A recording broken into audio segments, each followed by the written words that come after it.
औज़ु बिल्लाहि मिनश शैतानिर रजीम बिस्मिल्लाहिर रहमानिर रहीम अल्लाहुम्मा सल्लि अला सय्यिदिना मुहम्मदिन नबिय्यिल अम्मी व अला आलिहि व बारिक व सल्लिम व सल्लु अलैहि। देखने वाले तमाम ही मौज़ूज़ नाज़रीन और सामीन को आपके मेज़बान असदुल्लाह सिद्दीक़ की तरफ से अस्सलामु अलैकुम रहमतुल्लाह। मेट्रो 7 पाकिस्तान की जानिब से खुसूसी ट्रांसमिशन ज़ौक़े इबादत जो कि शब बरात के हवाले से पेश की जा रही है, इसमें आप सबको खुश आमदीद कहता हूँ। नबी करीम रहमतुल लिल आलमीन जनाब हज़रत मोहम्मद मुस्तफ़ा सल्लल्लाहु अलैहि वसल्लम का इरशाद गिरामी है, हदीस पाक का मफ़हूम है कि 5 शबें ऐसी हैं जिसमें अल्लाह पाक से जो भी मांगा जाए अल्लाह पाक उसे कबूल फरमाते हैं, अता फरमाते हैं। उनमें एक शबान की 15वीं शब जिसे शब बारात कहा जाता है वो भी शामिल है। इसी सिलसिले में मेरे साथ आज के जो हमारे मेहमान हैं वो मौजूद हैं। काजी मोहम्मद हबीबुल्लाह चिश्ती साहब मेरे साथ मौजूद हैं। आइए इनसे बात करते हैं और आज की शब के हवाले से हम जानना चाहेंगे कि हज़रत आज की शबों की शब में किस तरह इबादत की जाए, किस तरह ज़ियारत की जाए और किस तरह से अपने रब को राज़ी किया जाए। 15वीं रात शाबान के हवाले से हुज़ूर सल्लल्लाहु अलैहि वसल्लम का फरमान मुबारक निशान है, शाबान शाहरी व रमदान शाहरुल्लाह। अल्लाह के नबी ने फरमाया कि शाबान मेरा महीना है और रमदान अल्लाह ताला का महीना है। ये तो इस महीने की फ़जीलत और अज़मत बयान हो गई। इस रात के हवाले से हज़रत सैयदना उमर बिन अब्दुल अज़ीज़ रज़ियल्लाहु ताला अन्हु शाबान की 15वीं रात को यानी शब बरात वाली रात को इबादत में मसरूफ़ थे।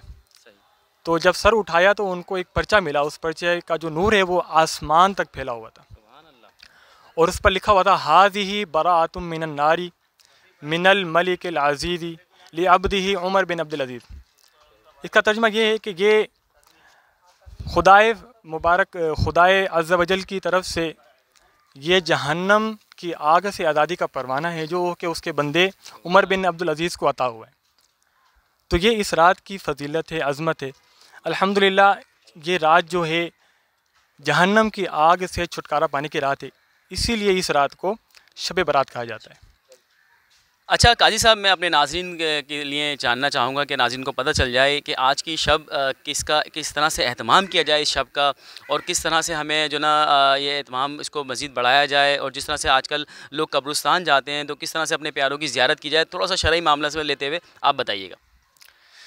जी, इस रात के हवाले से इबादत का ख़ास एहतमाम करना चाहिए और मामूलात औलिया किराम और बुज़ुर्गान दीन से ये हमें मिलता है कि इस रात को यानी मगरिब के बाद 6 नवाफिल का एहतमाम करना और सूरह यासीन शरीफ की तिलावत करना और साथ ही दुआए निस्फ़ शाबान जो पढ़ी जाती है, और उसके बाद इशा के बाद ज़िक्र व अस्कार, दुआ, बयान, मनाजात वग़ैरह होती हैं। सहरी अफ्तारी का भी सिलसिला होता है मसाजिद में मुख्तलिफ।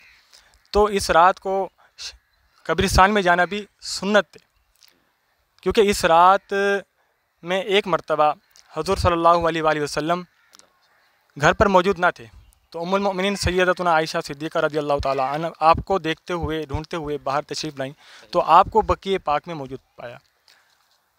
तो आप जब वहाँ पहुँची तो हुज़ूर सल्लल्लाहु अलैहि वसल्लम ने उम्मुल मोमिनीन सैयदतुना आयशा सिद्दीक़ा रज़ियल्लाहु ताला अन्हा से फरमाया कि आयशा, तुम्हें ये ख्याल था कि अल्लाह और उसका रसूल सल्लल्लाहु अलैहि वसल्लम तुम्हारी हक़ तलफ़ी करेंगे? तो फरमाया, उम्मुल मोमिनीन सैयदतुना आयशा सिद्दीक़ा रज़ियल्लाहु ताला अन्हा ने फरमाया कि नहीं या रसूलल्लाह, मैंने ये ख्याल किया कि आप अज़वाज मुताहरात में से किसी के यहाँ तशरीफ़ ले गए होंगे। तो आपने फरमाया नहीं, ये शाबान की 15वीं रात है। इस रात में अल्लाह ताला आसमान दुनिया पर अपनी शान के मुताबिक तजल्ली फरमाता है और कबीला बनी कल्ब की बकरियों के बालों से भी ज़्यादा गुनाहों की बख्शिश फरमाता है। अच्छा काजी साहब, जैसा कि आपने फरमाया कि अल्लाह पाक इस रात बेहिसाब अपने बंदों की मग़फ़िरत फरमाते हैं, यह है कि मांगने वाला होना चाहिए, इबादत करने वाला होना चाहिए। अब बात आई कि इबादत करने वाला होना चाहिए। अब इबादत करी कैसे जाए? बहुत से लोग जैसे कि आपने बताया नवाफिल अदा करते हैं, मस्जिद में जाते हैं, वहाँ इबादत करते हैं। अच्छा, अब कब्रिस्तान भी आते हैं लोग, दर्जो लोग जिस तरह से लोग आते हैं कब्रिस्तान काफ़िले की सूरत में आते हैं और मुख्तलिफ़ तरीक़ों से आते हैं, तो क्या काफ़िले की सूरत में आया जा सकता है? और जिस तरह कब्रिस्तान में आने के बाद लोग कब्रों का जो ना ख्याल नहीं रखा जाता, एहतमाम उनका ख़ास ख्याल नहीं रखा जाता, लोग चढ़ते हुए चले जाते हैं, कब्रों पर पाँव रख देते हैं। अब वो जैसे कहते हैं कि अगर जान के या अनजाने में रखा जाता है, लेकिन उसके हवाले से क्या है शरई मामला, थोड़ा सा बताइए।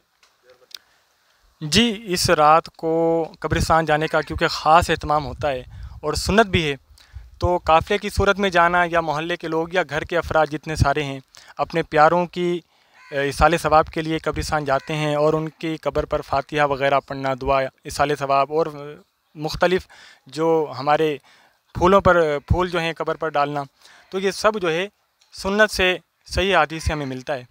तो कब्रिस्तान जाने के भी कुछ आदाब हैं। तो कब्रिस्तान जब जाया जाए तो कब्रों पर पाँव ना रखे जाएं, उन पर ना चढ़ा जाए, बेहुरमती ना की जाए कब्रों की। ये हमारी शरीयत में इसकी सख्त ममानियत है। ये तो कब्रों की बेअदबी से, बेहुरमती से हत्ता इम्कान बचना चाहिए।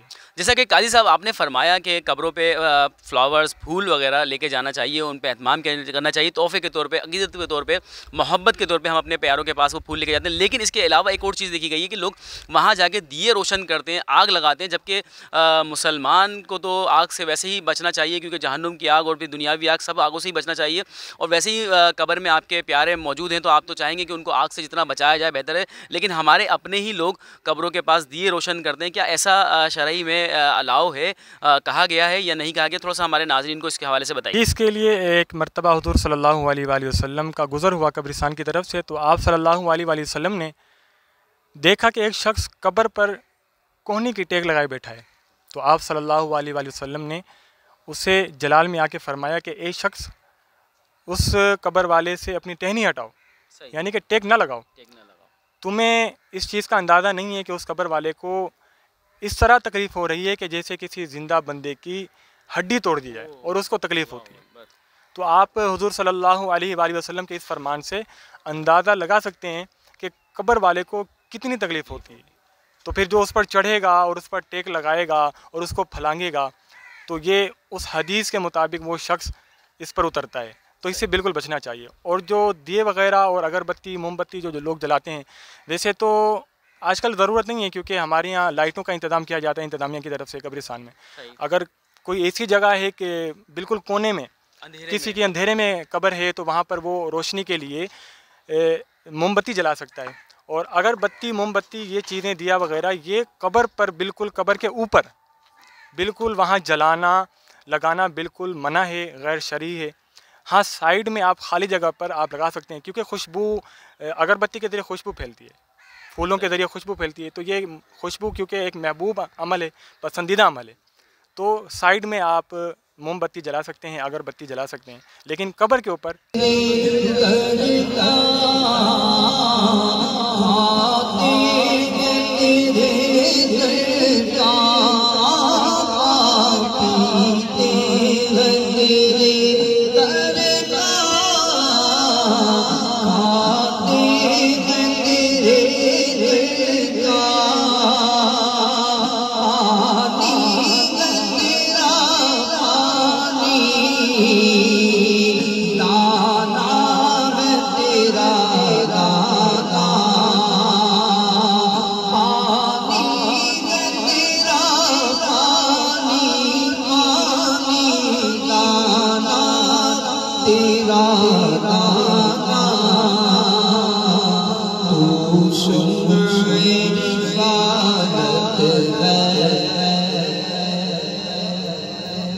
तेरा परवाना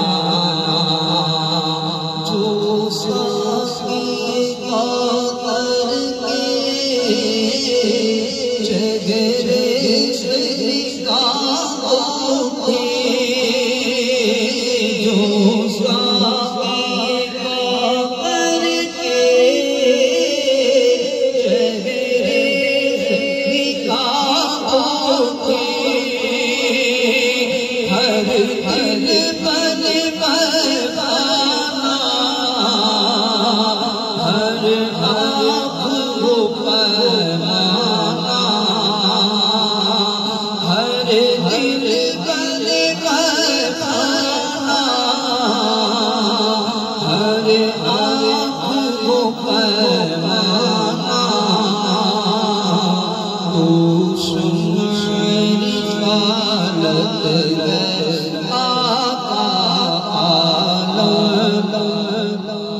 तेरा परवाना